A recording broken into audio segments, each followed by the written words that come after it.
이번 방송에서 제공하는 투자 정보는 투자 판단에 대한 조언입니다. 방송에서 제공하는 주식의 가치, 가격 상승 및 가격 하락에 대해서는 방송사에서 보장하지 않습니다.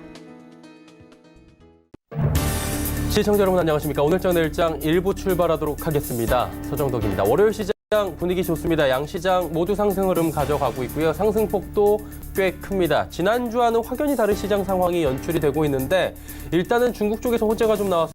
PMI가 예측대로 잘 나왔다라는 부분이고요. 부합되다 보니 중국 증시는 지금 급등 흐름을 가져가고 있고요. 니케이 지수도 그렇고 우리 시장도 덩달아 춤을 추고 있는 상황입니다. 전체적으로 중국이 아시아 증시를 견인하고 있는 모습이고요. 거래소를 잠시 살펴보면 시총 상위주들 가운데 하락하는 종목 찾기가 어려울 정도로 분위기가 좋습니다. 1%대 종합지수도 상승 흐름을 가져가고 있는데 문제는 코스닥입니다.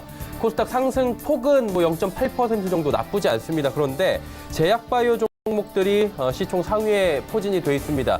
그리고 보시다시피 지금 오르는 종목, 내리는 종목이 제각각입니다. 아무래도 코롱티슈진 인보사 사태가 일어나면서 지금 코롱티슈진 바로 하한가 직행을 했습니다. 시총 16위까지 내려앉은 상황인데 그러다 보니 제2의 코롱 사태가 또 나타나지 말란 법은 없다라고 투심이 악화되고 있는 상황입니다. 종목별 흐름이 이어지고 있고요. 옥석 가리기가 시작이 된 부분이 있습니다. 그러다 보니 코스닥은 코스피에 비해서 덜 달릴 수밖에 없는 상황인데 자, 한 주를 시작하는 월요일 시장입니다. 어떤 방향성을 가지고 한 주를 또 공략을 해봐야 할지 그리고 오늘 시장은 남은 시간 동안에 어떤 방향성을 가져야 할지 오늘장 내일장 1부와 함께 하시길 바랍니다.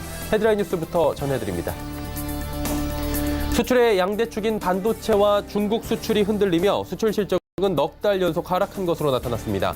산업통상자원부는 지난달 수출액이 471억 1천만 달러로 지난해 같은 기간보다 8.2% 줄었다고 밝혔습니다. 수출은 지난해 12월부터 넉 달 연속 감소를 기록하고 있습니다. 특히 주력 품목인 반도체 수출, 가격 하락과 수요 부족의 영향으로 지난해 같은 기간보다 16.6%나 줄었습니다. 숙박업과 도소매업 등 내수업종의 기업 체감 경기가 얼어붙은 것으로 나타났습니다. 한국은행 자료를 보면 2월 숙박업 업황 기업 경기 실사 지수는 기준치인 100을 훨씬 밑도는 44포인트에 그쳤습니다. 이는 중동 호흡기 증후군 메르스 사태가 불거진 지난 2015년 7월 이후 최저치입니다. 한미 정상회담이 열흘 앞으로 다가온 가운데 양국 외교 안보 핵심 인사들이 워싱턴에서 북미 협상 교착 타결을 위한 회동을 이어갑니다. 방미 중인 김현종 청와대 국가안보실 2차장은 미국 시간으로 1일 찰스 쿠퍼만 백악관 국가안보 부보좌관과 만나 한미 정상회담 의제를 조율하며 워싱턴을 방문한 정경두 국방부 장관도 같은 날 패트릭 셰너헨 미 국무장관 대행과 회담합니다. 두 장관은 이번 첫 회동에서 북미 협상을 견인하기 위한 외교적 노력을 뒷받침하기 위한 국방당국 차원의 후속 조치를 협의할 계획입니다. 모바일로 금융회사의 대출 금리를 비교해 즉석을 해서 신청하는 서비스 등이 이른바 혁신금융의 첫 심사 대상에 오릅니다. 금융위원회는 최종국 금융위원장 주재로 혁신금융심사위원회 첫 회의를 열어 19개 서비스를 혁신금융 우선심사 대상으로 선정했습니다. 심사 대상에는 경조사비 같은 개인 간의 송금에도 신용카드 결제가 가능하도록 하는 서비스, 해외 여행자 보험을 필요할 때만 게시하는 서비스 등이 포함됐습니다. 증시 흐름 이어갑니다. 코스피가 1.27% 급등 흐름 가져갑니다. 27포인트가 넘게 올라가는데 하루간의 흐름 살펴보도록 하겠습니다. 장 초반에 2160포인트 바닥 찍고 바로 돌았습니다. 일단 갭상승 출발을 했고요. 장중에 변동폭은 크진 않습니다. 하지만 종일 상승 흐름 가져가고 있다. 그리고 큰 폭의 상승이 지속적으로 일어나고 있다라고 보시면 될 것 같습니다. 수급 주체 만나보도록 하죠. 자, 수급 보시면 기관 외국인의 쌍끌이 매수가 오늘 눈에 띄고요. 개인이 무려 3,417억 원을 팝니다. 지난주 하락장에서 꾸준히 담던 개인 오늘 상승장이 펼쳐지면서 바로 처분하는 모습 보여지고요. 기관은 전주체가 골고루 삽니다. 다음 살펴보도록 하죠. 시총 상위들 전체적으로 잘 달립니다. SK하이닉스의 상승폭이 그중에 가장 크고요. 현대차나 LG화학도 잘 달립니다. 다음 살펴보도록 하죠. 포스코, 셀트리온, LG생활건강, 삼성바이오로직스, 신한지주까지 모두 올라가는 가운데 금융주들의 흐름이 오늘 굉장히 좋습니다. 다음 살펴보도록 하죠. 삼성물산부터 한국전력까지 모두 상승하는 가운데 삼성물산, SK텔레콤, 네이버, 현대모비스, 한국전력 1% 내외의 좋은 흐름들 가져가고 있습니다. 코스닥 살펴보도록 하죠.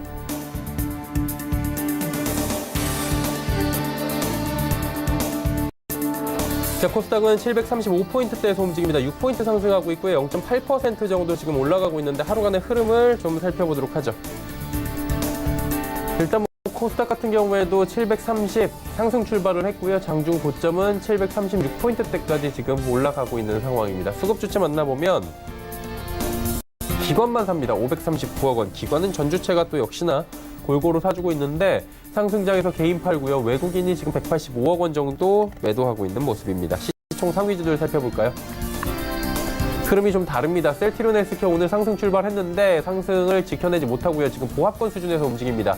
CJENM 역시 2%대 조정, 신라젠도 보합, 바이로메드도 2%대 조정, 포스코케미칼도 6만 원대에서 위아래로 움직입니다. 다음 살펴보도록 하죠.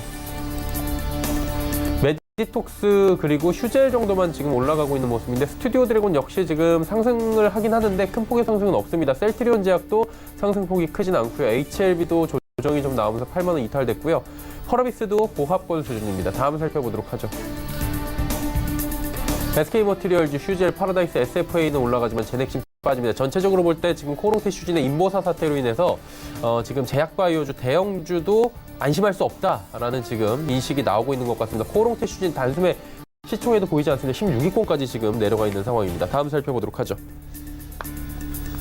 자, 원달러 환율의 흐름 짚어보면 1132원 30전에 거래되면서 2원 80전 장중에 조정이 나오고 있습니다. 금일 본 방송에서 제공해드리는 정보는 투자 판단에 대한 조언일 뿐입니다. 해당 주식의 가치와 수익률 보장해드리지 않는다는 점 참고해 주시길 바랍니다. 시장의 이슈 체크하도록 하겠습니다. 펠리즈 투자리서치 김민수 대표입니다. 안녕하십니까? 네, 안녕하십니까? 예, 월요일 시장입니다. 일단 월요일 시장 기분 좋게 출발하고 있는 것 같은데요. 한 주간 이어질 이슈나 전망들 그리고 일정들 정리해 볼까요? 네, 4월의 시작이고 월요일입니다. 그러면서 아직 코스닥 추이는 여전한데 시장은 좀 밝아졌습니다. 그런 차원에서 이번 주 주요한 또 이벤트들 점검해 봐야 될 것 같은데요. 가장 먼저 오늘은 12월 결산법인 사업보고서가 제출 기한입니다. 그러다 보니까 그동안 연장이 들어갔던 종목들이 오늘 어떤 식으로 변화가 들어오는지 관련된 종목 갖고 계시면 꼭 체크하셔야 될 것 같고요. 또 하나 일회용 비닐봉투 사용 금지가 오늘부터 금지가 되다 보니까 대주주 관련된 동향들도 주목해야 될 것 같고요. 또 하나 미세먼지 해결 범국가기구 설립 추진단을 발족하면서 좀 깁니다. 그래서 미세먼지 관련 법안에 대한 공포가 4월 3일까지 이어지면서 관련주들에 대한 변화들도 혹시 또 지켜봐야 될 것 같고요. 중요한 지표로는 미국에서 오늘 1월 기업 예고 2월 소매 판매, 3월 ISM 제조업 지수가 발표됩니다. 그나마 글로벌 시장에서 제조업 지수 50대 이상으로 보이는 것은 일단 미국이 가장 그나마 나은 모습이었는데 이번에 중국이 PMI 지표가 50대를 넘어서기 시작하면서 시장에 이런 깜짝 변화가 찾아오기 시작했죠. 그런 상황 속에서 미국마저도 좋아진다라고 하게 되면 시장에 자신감을 얻을 가능성이 높다라고 봐야 될 것 같고요. 또 하나 3월 차이신 제조업 PMI도 같은 맥락에서 해석할 수 있는 상황들인데 유럽도 지켜봐야 될 것 같습니다. 3월달 제조업 PMI와 3월 소비자 물가지수가 발표가 될 예정인데 최근에 글로벌 지표를 봤을 때 제조업 지표 가장 떨어지는 쪽은 유럽입니다. 그런 쪽에서 독일이 어떻게 보면은 그만큼 밀렸으면 이제 반등할 때 되지 않았나 하는 관점 쪽에서 이제 기지개를 피는지 이번 3월달부터는 중요하게 봐야 될 것 같고요. 4월 2일 화요일 날은 예비 타당성 조사와 관련된 개편안이 발표가 되면서 또 이어질 건설주라든가 그리고 시멘트, 건축, 자재주 관련 종목들 눈여겨봐야 될 것 같고요. 두 번째로 한국의 3월 소비자 물가 동향이 발표가 될 예정이고 미국의 2월 내구재 주문이 발표가 될 예정인데 이 산업 생산이 최근 들어서 그나마 유지는 되고 있는 상황에 변화의 연결고리가 나오는지 지켜봐야 될 것 같고요. 4월 3일 날 수요일 날 같은 경우는 4월 3일 재보궐선거가 있습니다. 어떤 관련돼서 선거 결과에 따라서 정치 테마주가 또 들썩일 수도 있다는 점 염두하면서 보셔야 될 것 같고요. 두 번째로 중국의 부총리가 미국에 방문하면서 미중 고위급 무역 협상을 계속 이어갈 걸로 보여지고 있는데 다시 최근 기조는 분위기 좋답니다. 그런 상황 쪽에서 뭔가 결과를 6월 달까지 안 가고 끌어낼 수 있는지 변화가 주목해야 될 것 같고요. 두 번째로 미국의 2월 공장 주문, 3월 서비스업 PMI와 함께 중국에서도 3월 차이신 서비스업 PMI가 발표됩니다. 이날은 서비스업 관련된 쪽으로 시장이 많이 주목할 걸로 보이고 있는데 그나마 미국이나 중국 모두 서비스 업종은 나쁘지 않다라는데 지금 시각은 맞춰져 있다고 봐야 될 것 같고요. 4월 4일 목요일 날은 한국의 2월 국제 수지가 발표가 될 예정인데 솔직히 눈높이는 높지 않습니다. 특히 4월 달 같은 경우는 적자 가능성까지 얘기가 나오고 있는데 수출이 급감하면서 원유 수입액은 증가했고요. 게다가 외국인들 배당금까지 지급된다라고 하게 되면 7년 동안 유지했던 경상 수치가 적자로 될 가능성이 높다라는 쪽에서 환율이나 신용등급에 부정적인 요인이 커질 수 있다는 점 염두해야 될 것 같습니다. 또 마지막으로 4월 5일 날 금요일 날은 이번 주 그래도 국내 쪽에서는 가장 중요하게 봐야 될 삼성전자의 1, 4분기 잠정 실적이 발표가 될 텐데요. 지난 분기, 작년 분기 기준으로 봤을 때 약한 영업이익 15조대에서 거의 지금은 공시까지 해놓은 이상의 지금 증권사는 한 6조 초반대까지도 많이 떨어뜨려놓은 영업이익의 흐름인데 이런 부분들 쪽에서 안 좋다 그런 낮은 눈높이 속에서 발표된 실적이 주가에 어떤 영향을 끼치는지는 막상 뚜껑을 열어봐야 될 것 같습니다. 그렇기 때문에 그 부분과 함께 5G 상용화 관련된 얘기도 이날 나올 걸로 보여지고 있고요. 마지막으로 미국의 3월 고용 동향 보고서가 발표가 되면서 2월 달에 비농업 고용자 부분 수가 2만 5천 건으로 확 떨어졌던 모습들 쪽에서 어느 정도 변화가 다시 이끌어지는지 확인해야 될 그런 시점이라고 보여집니다. 자, 그렇다면 새롭게 시작된 4월이다라고 말씀해 주셨는데 3월 좀 힘들었잖아요. 4월은 어떻게 보시는지 전망 한번 들어볼까요? 네, 무엇보다 3월 말에 박스권, 특히 시장의 박스권 하단부라고 하는 2,130선 중심의 초반대를 지켰다는 데 좀 의미를 둬야 될 것 같고요. 그런 상황 쪽에서 이제 기지개를 편하라는 관점의 가장 큰 핵심은 지표의 반응입니다. 특히 중국의 제조업 지표의 반등과 함께 찾아온 시장의 변화라고 하게 되면 여전히 지표를 계속 확인하려는 심리는 우세할 것이다 라는 쪽에서 바라봐야 될 것 같고요.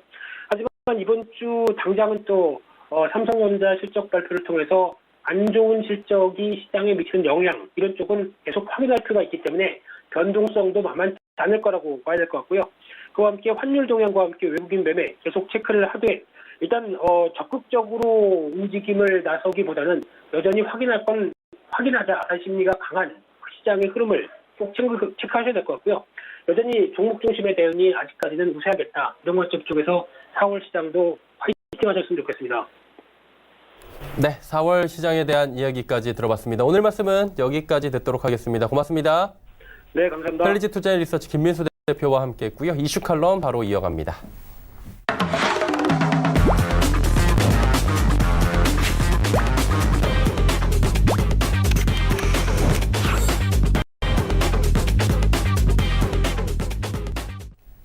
이슈 칼럼 바로 이어가도록 하겠습니다. GFM 투자연구소 이진호 소장과 함께합니다. 선생님 안녕하세요. 네, 안녕하세요. 예.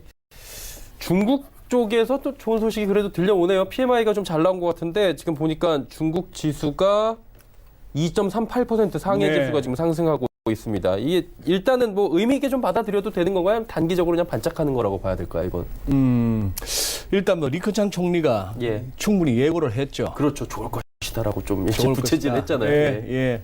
부채질하고 그래 리커창 총리 같은 정도 예. 아니면은 남들보다 좀 일찍 이렇게 지표를 볼 수 있는 자리에 있으면요. 연준 예. 위원들 백악관 내 돈 벌기 좋겠어요. 아, 생각해보니까 그러네요. 그죠? 예. 트럼프 대통령만 하더라도 트윗 한 방에 돈이 얼마나 왔다 갔다 하겠습니까? 그렇죠. 그거다 또 돈 냄새 잘 맡는 분이 아마 계좌 여러 개 있을 것 같아요. 쪼잔하게 재개발 이런 거 갖고 그것도 대출왕이긴 하지만 재개발 하나 받아가지고 멜라니아 모르게 사고 이러지 하겠습니까? 예. 네.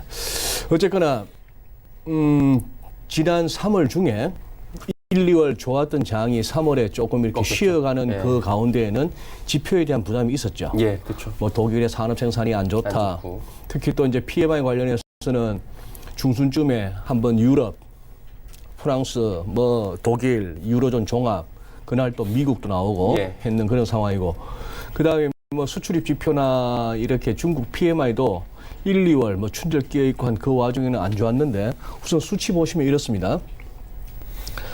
일요일 날 발표되죠. 예. 이 친구들은 꼭 토요일, 일요일 날 일 안 하고 하더라고요. 자, 이게 50.5가 나왔습니다. 예. 이 의미는 뭐죠? 확장과 위축을 갖다가 기준인 50을 50이요. 넘어섰다는 얘기죠. 그렇죠. 예측은 49.5, 지난달에 49.2.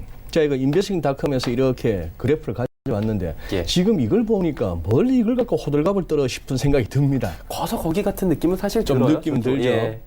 이게 근데 왜 시장이 지금 아시아 시장이 전부 이렇게 환호하느냐? 환호할 만한 재료인가? 우선 이 그래프는 글로벌 모니터에서 가져온 그래프입니다. 예. 조금 더 다이나믹하죠. 다음 슬라이드로 한번 넘겨주시면은 예. 자, 이 오렌지 색깔 통계국 제조 PMI 이렇게 나오는데 그동안 뭐죠? 지속적으로 떨어졌죠. 작년 2분기 이후부터 지속적으로 매달 떨어지다가 이게 50 아래로까지 추락하고 했던 것이 지금 이렇게 급반등이라고 할 만한 겁니다. 최근 들어서 이렇게 비제조업, 이른바 서비스업 지수 PMI가 더 좋은 거는 예. 뭐 전 세계적인 현상이고요. 이 안에 세부 항목, 뭐 신규 주문 지수라든지 뭐 생산 지수라든지 이런 것들이 다 의미 있게 반등을 해서 지금 이렇게 시장들은 굉장히 날뛰고 있는 거죠.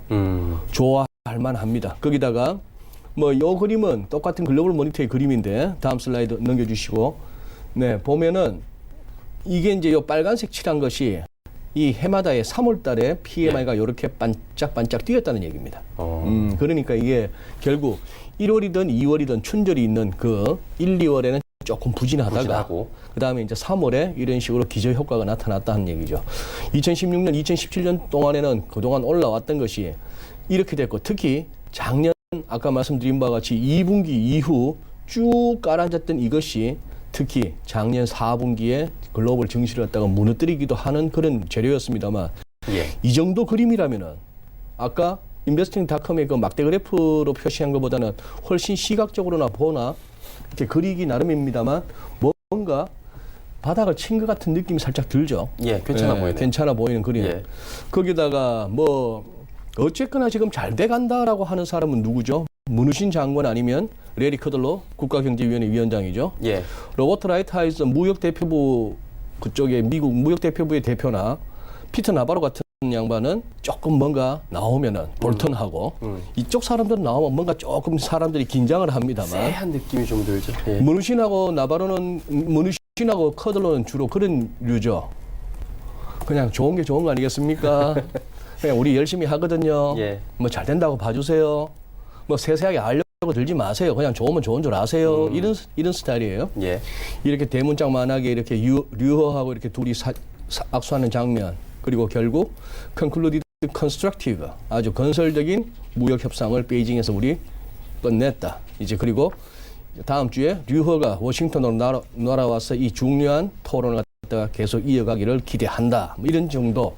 이것이 지금 어떻게 보면은 4월 첫 거래, 2분기 첫 거래에 이렇게 상당히 의미 있는 모멘텀으로 작용하고 있는 것 같습니다.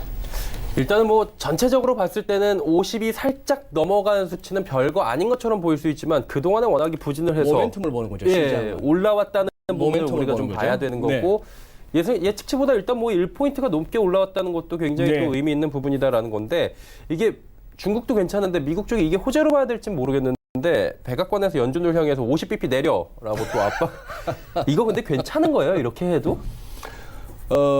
안 괜찮죠.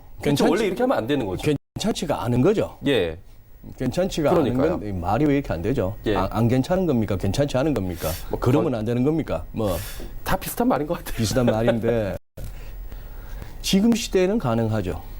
트럼프 같은 사람이 대통령을 하면 이런 것도 가능한 겁니다. 뭐 그러고 뉴노말이고 이런 것도 말이요. 예. 예전에 우리의 노말 상식 뭐 이거하고는 또 다른 상식. 또 다른 상식이죠. 예. 그리고 말씀하신 이것도 지금 중국의 PMI하고 더불어서 지금 시장을 갖다가 후끈하게 밀어 올리고 있는 재료입니다. 네. 자, 레리 커들러 국가경제위원회 위원장이 CNBC 친정에 나왔어요. 예. 여기서 정덕 앵커나 저처럼 여기서 이 장 이거 가요. 그냥 빠질 때마다 가요 하던 예. 양반이에요. 아. 그 인기는 있죠. 예. 그게 좀 다르네요. 주식 방송이 나오면 무조건 간다 해야 돼요. 그래야 오래 가는 거고 사람들이 네네. 올해 무조건 가요 하는 사람은 틀려도 욕은 안 먹습니다. 근데 빠져야 하는 사람은 극하다가 장이 올라버리면은 욕 되게 먹어요. 어쨌거나 이렇게 왔고 미녀들과의 수다를 떨고 있습니다. 저는 이런 화면 별로 CNBC 믿음지가 않아요. 꼭 이게 무슨 뭐 예능 프로도 아니고 먹방도 아니고 말이죠. 이래야 됩니까? 팔뚝 다 드러내고. 예. 어쨌거나 내용을 보시죠. 악시오스라는 정치 전문 매체하고 인터뷰를 하면서도 이 얘기를 했는데 CNBC 바로 또 CNBC하고도 공개적으로 나가서 이렇게 얘기합니다. 50bp를 갖다가 즉각 내려라. 그걸 원한다. 그런데 이거는 뭐냐 하면은 나는 대통령의 견해를 갖다가 에코잉 그냥 전달하고 있을 뿐이다. 그리고 나도 공감한다는 얘기죠. 트럼프 대통령이 또 이렇게 시작합니다. 조용하다가 이제 뮬러 특검의 그 족쇄로부터 완전히 면죄부를 받으면서 예, 트럼프 대통령이 자신감을 얻은 것 같아요. 예. 지금 전국을 주도하고 있죠. 이렇게 썼네요. 이 표현 아닙니까? 연준이 뭐뭐 하지 않았더라면 이게 또 성문종합 문법 나오네요. 예. 헤드 not 했더라면 실수로 금리를 올리지 않았더라면 이런 얘기입니다. 예. 지금 무슨 뭐 인플레이션도 거의 없고 그리고 뭐 그 이상한 타이밍에 그 퀀티티브 타이트닝 양적 긴축도 하고 뭐 그런 짓만 안 했더라면은 GDP는 3% 올랐을 거고 주식 시장이나 전 세계 시장은 훨씬 더 좋았을 것이다 하면서 이렇게 나오는 거죠. 이쯤 되면은 시장은 이제 가져야 됩니다. 언제까지? 이렇게 압박이 들어왔는데 결국 언젠가는 내리겠죠. 그쵸. 시장은 지금 프라이싱 자체는 뭐죠? 연내 금리 인상은 이제 없고 금리 인하할 거야의 쪽에 거의 절반에 가까운 확률로 프라이싱이 되고 있거든요. 예. 아마 그때까지는 그러니 지금 뭐죠? 시장이 제일 좋을 때가 뭡니까? 삼성전자 같은 데서는 눈높이 낮추세요. 벌써 이미 나왔잖아요. 얘기했죠. 예. 그럼에도 불구하고 삼성전자가 가잖아요. 지금 예. 주가는 가고 있다고 하는 것은 증시에서 제일 좋은 건 기대입니다. 기대. 미중 무역 협상 무너신 트위터 보니까 훈훈하네. 예. 기대감. 그렇죠. 그리고 연준 금리 내릴 것 같네. 기대감. 기대감이죠.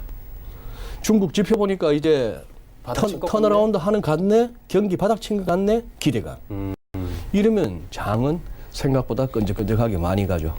참 이런 것 갖다가 좀 미리 예견해서 크리스마스 무렵에 이 말씀을 드렸더라면 저도 한번 칭찬 들을 뻔했는데. 메리커들로처럼 갈 수 있었는데 그렇습니다. 말입니다. 네. 일단은 뭐 국제유가도 한번 여쭤봐야 될 것 같은데 국제유가가 지금 어마어마하게 올랐어요. 1분기에만 WTI가 32% 올랐다고 하는데 이게 저유가 압박이 트럼프 대통령이 힘을 잃은 것이다라는 얘기가 있고요. 뭐 주요 요인들이 다 각양각색으로 나오고 있는데 이거 왜 그런 거죠? 일단은 사우디를 비롯한 그 오펙 그리고 오펙 플러스라고 표현하는 그쪽에서의 네. 감산 정책이 현재로서는 어느 정도 유효한 것 같고요. 네. 트럼프 대통령은 계속해서 이제 저유가 이 트럼프 대통령 입장에서도 트럼프 대통령 입장에서 그런 겁니다. 유가가 너무 올라버리면 이게 당장 인플레를 자극할 거고 그렇죠. 그렇다면 연준이 또 매파적으로 도울 수 있는 그게 제일 부담스럽고 자기도 빚 많이 쓰는 사람 입장에서 개인적으로 그런 상황인데 그렇다고 해서 이제 유가가 막 깔았는 것 또한 뭐 셰일오일 산업을 생각하거나 우리가 늘 미국 얘기하다 보면은 군수 복합체 얘기도 하지만 또 무슨 얘기가 하죠? 늘 석유 산업 그쪽 그쵸, 메이저들 얘기를 하고 있는데 그런 상황입니다. 유가가 이 정도거든요. 지금 한번 보시죠. 요즘은 WTI보다는 브렌트유를 갖다가 벤치마크로 쓰지 않습니까? 네. 자, 작년 10월부터 유가도 빠지고 주가도 빠지고 막 시작했던 그거 아닙니까? 86불대였어요. 예. 브렌트유가 배럴당. 얘가 거의 50불까지 간 거 아닙니까? 그렇죠. 그러면은 얼마예요? 한 60% 이상 깎여 내려간 거죠. 그 정도 깎인 거죠? 예. 그럼 50에서 지금 68까지 왔으면은 거의 70까지 왔으면은 이것도 한 30 몇 프로, 40% 가까이 또 가까이 반등을 오죠. 한 예. 거죠. 네, 반등을 했습니다. 그러니까 지금 작년 이 유가 낙폭의 국제 유가 낙폭의 절반까지는 오고 나서 지금 지지부진한 겁니다. 예. 브렌트유가 68, WTI가 60. 여기서 지금 이제 절반 정도를 회복하고 고민 중인데 얘가 더 가면 얼마 정도? 한 72에서 73? 이 정도가 이제 예상되는 거죠. 예. 이제 그런 정도에서 이제 고민을 하는 건데 유가가 어떻게 될 것 같다 하는 전망보다도 오늘 분들하고 자료를 만들다가 너무 참 절묘했어요. 이거 한번 보시죠. 예. 한번 이걸 보시고 신통방통하다 싶으신 분들은 한번 엘리어트 파동 이론 한번 마음 먹고 한번 공부 한번 해보시죠. 자, 이건 이제 큰 흐름입니다. 금융위기 당시 뭐 148불, 150불 근처 갔던 놈이 뚝 부러졌던 거 우리 기억하고요. 그렇죠. 그러고 나서 이렇게 왔다가 자, 이때만 하던 110불대였죠. 110불대였던 것이 이렇게 훅 떨어진 거 아닙니까? 이때가 2014년 하반기예요. 예. 2014년 하반기 누차 말씀드렸습니다. 잭슨홀 회의에서 드라기 총재 입에서 통화정책 괴리, 미국은 돈줄 쪽이, 유럽과 일본은 돈 풀기, 그러니까 달러 강세와 더불어 갑자기 이제 또 셰일이 막 생산성이 좋아지고 이러면서 유가가 급락을 하는 상황이었죠. 달러 강세와 어우러진 그런 상황이었고, 여기서 감산을 한 해 만에 이란을 제재한 해 해서 겨우겨우 여기까지 왔습니다만, 이렇게 작년 고점에서 여기부터 해서 자, 아까 꺼봤더니만 지금 61.8%가 72불 의미 있죠. 구름대하고도 엮입니다. 기술적 분석이 서로 상호 연관이 있어요. 근데 이걸 갖다가 전고점을 작년 10월 고점을 올라서면 그 다음 갈 수 있는 데는 여기인데요. 1.618배. 예. 여기서 쭉 시선을 한번 돌려보시죠. 아하, 다음에 가면 이 근처 아니겠습니까? 그렇죠. 누가 봐도 예. 이걸 뚫는 데는 한참 걸릴 거 아니에요.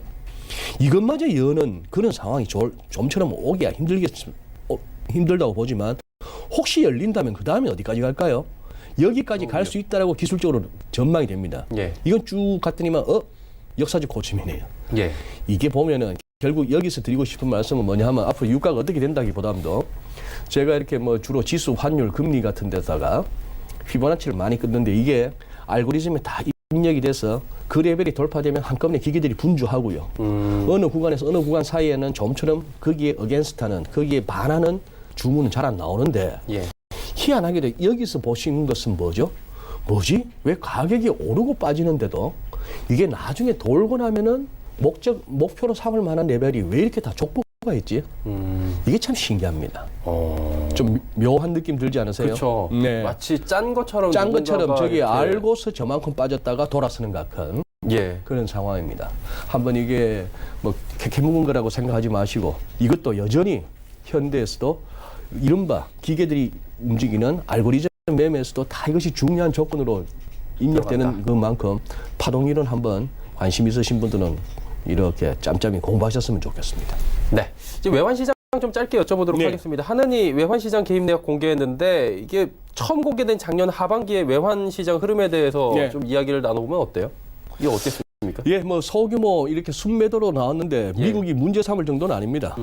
오히려 순매도란 얘기는 환율 조작국 측면에서는 우리가 오히려 할 말이 있는 거죠. 예. 문제는 우리가 환율을 끌어올려서 원화를 약세로 만들기 위해서 매수 개입을 갖다가 했다면은 미국이 트집 잡을 거예요. 그렇죠. 뭐라고 하죠? 그런 측면에서 오히려 숫자가 크진 않습니다만, 그래도 작년 한 해 전체적으로 봤을 때 당국 입장에서는 사는 쪽보다는 파는 쪽이 많았다. 그건 어떻게 보면은 이렇게도 볼 수 있습니다.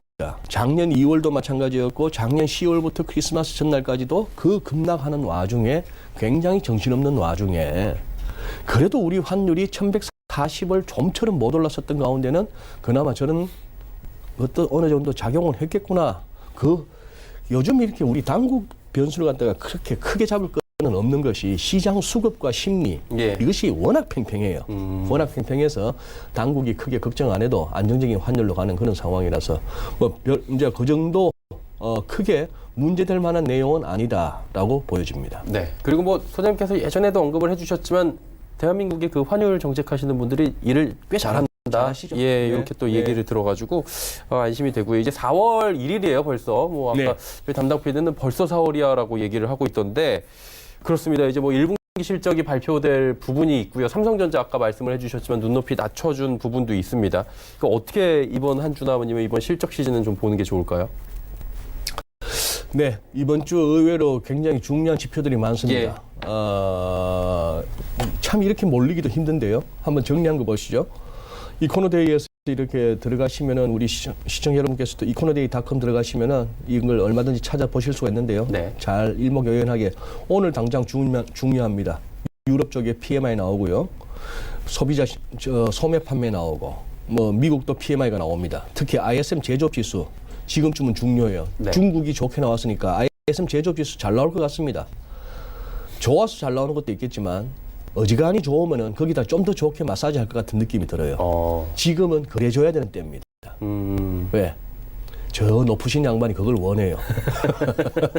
내년에 한 번 더 해먹어야 돼요. 그렇죠. 더 해먹는데 지금 크게 대들 만한 선수들이 없어요. 그렇다면은 그분의 뜻대로 가주는 게 맞겠고, 주말에 고용지표 굉장히 중요한 그런 상황인데, 뭐 지금 이렇게 오늘 이제 2분기를 시작하면서 비율을 좀 바꿉니다. 지금 굉장히 무겁지만 이 차트는 기회 있을 때마다 보여드렸죠. 금융위기 당시 낙폭이 1.618배, 트럼프 당선으로 열었고, 그 다음에 기술적으로 갈 수 있는 타겟으로 삼을 만한 것은 3,000포인트 근방. 근데 이게 우리가 2,940에서 멈췄단 말이죠. 그리고 지금 꺾여야 되는데 이렇다. 그런데 왠지 갈 것 같습니다. 꾸역꾸역 기대감. 적어도 연준이 처음으로 금리를 낮출 때까지는, 그때까지는 진짜 금리 인하를 단행한 이후에 시장은 어떻게 될지는 그때 가봐야 되겠지만, 적어도 연준이 진짜 움직여줄 때까지는 채권도 강, 주식도 강, 뭐 이런 식으로 해서 가는 그런 흐름이 예상되고, 우리 코스피도 여기서 뭐 2195라운드가 지금 현재 좀 약간 무거워 보이는 구름대 상단이긴 합니다만 못 가본 레벨도 아니고, 지금 이렇게 한다면은 이렇게 바깥에 분위기 좋을 때 이 이중 바닥에 애초에 제시했던 타겟 뭐 한 2297, 즉 2300 근처 한번 가보자고 하는 4월 장이 아닐까 한번 예상해 봅니다. 예. 마지막에 삼성전자만 짧게 여쭤보고 싶은 게, 워낙에 시장에 오래 계셨으니까 이런 경우가 없잖아요. 우리 안 좋을 거예요라고. 이게 그러면 기반형 됐다고 봐야 되는 겁니까? 아니면 일부 기반형이라고 봐야 되는 거예요? 이런 경우는? 삼성에서 아주 지혜롭게 했네요. 많이 안 좋겠죠. 많이 안 좋으니까 저렇게 미리 치고 나왔겠는데 모르겠습니다. 결국 이번 지수가 우리가 얼마나 탄력적으로 바깥만큼, 적어도 바깥을 아웃퍼폼은 힘들다고 보는데, 우리 시장이 남들 가는 만큼이라도 가려면은 결국은 이게 중요한데, 삼성전자 주가 이거 한번 보시죠. 예. 지금 이런 상황입니다. 삼성전자 주가를 보시면 일간 차트인데, 이때가 액면 분할했을 때 아닙니까? 2017년 5월에.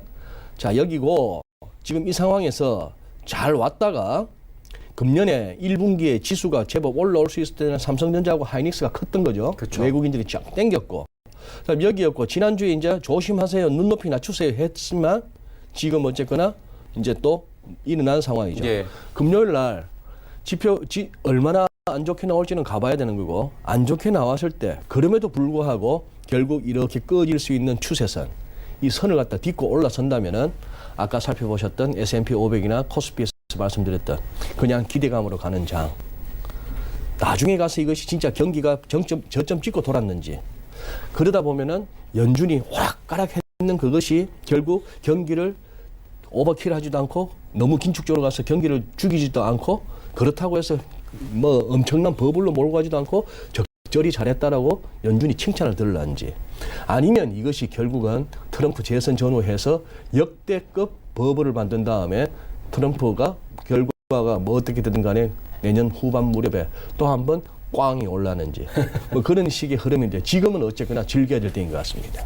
네, 알겠습니다. 삼성전자까지 여쭤봤고요. 오늘 말씀은 여기까지 들어야 될 것 같습니다. GFM 투자연구소 이진우 소장과 함께했습니다. 고맙습니다. 예, 감사합니다. 오늘 장내 일정 일부 함께 하셨습니다. 잠시 뒤 2부에는 두 분의 전문가와 함께하는 시간, 레벨업 트레이딩 타임 시간이 준비가 되어 있습니다. 다양한 종목 이야기, 종목 상담까지 이어지니까요. 2부도 함께 해주시길 바랍니다. 고맙습니다.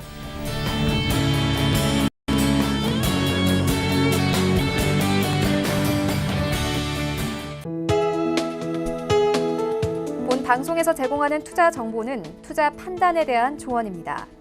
방송에서 제공하는 주식의 가치, 가격 상승 및 가격 하락에 대해서는 방송사에서 보장하지 않습니다.